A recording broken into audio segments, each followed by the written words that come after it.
Assalamu alaikum wal asr. Sana fi kusul ladina manu min al-siyati wa tawassaw bil-haqq wa tawassaw bis-sabr. Challenge accepted, sir.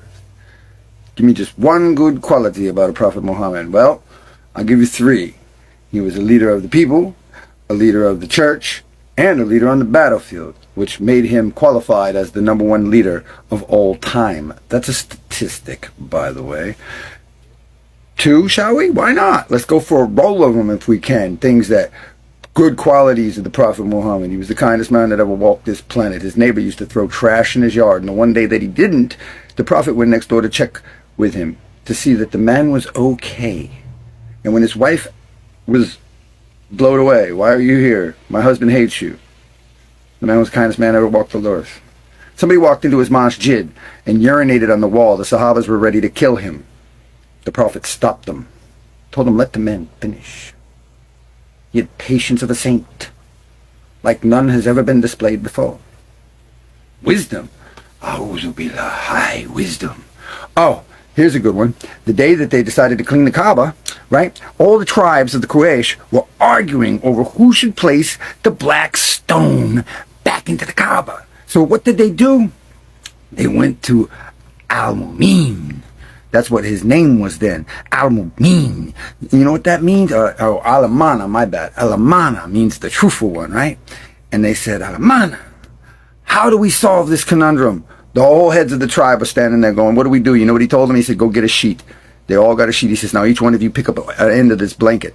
And he put the stone in the center of the blanket. He said, now all of you lift it. They all lifted it. He said, now all of you carry it to where it goes. And they all carried it to where it goes, and he pushed it into place and solved the argument right then and there. He was a wisdom beyond his years. His trading skills earned him such renown in Arabia that the one female in all of Mecca that had any status or any kind of recognition, for that matter, because females weren't considered property in the days of when he was born early on.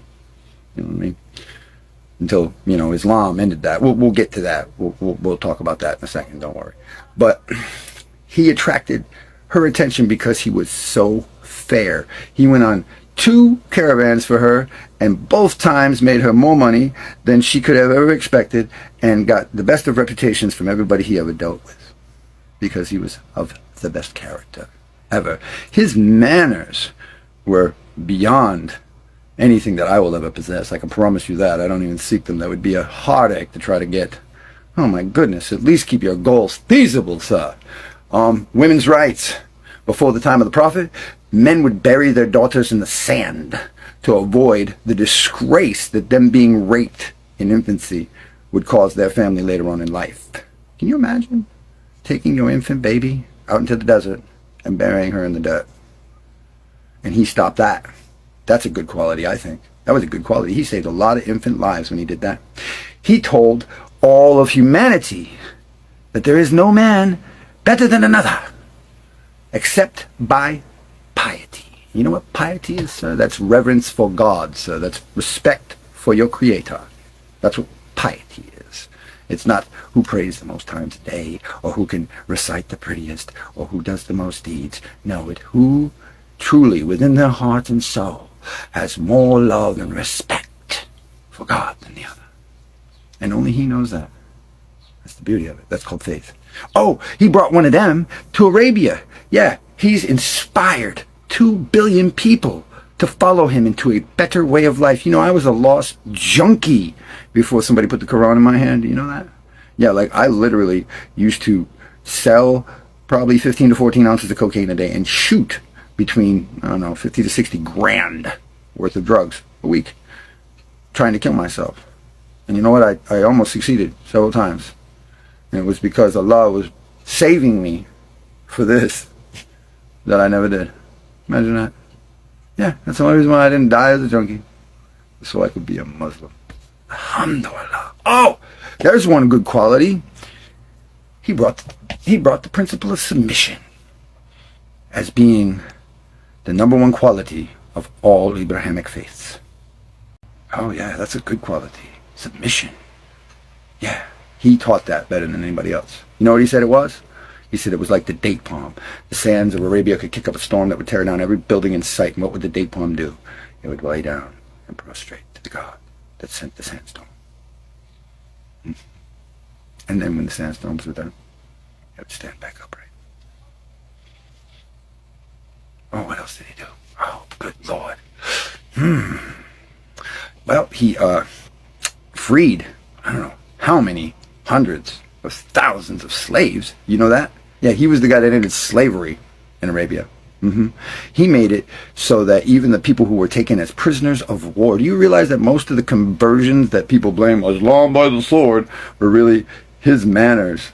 Yeah, his way of treating his enemies. He was even a gentleman to those he did not like, and to those he fought that wanted his head.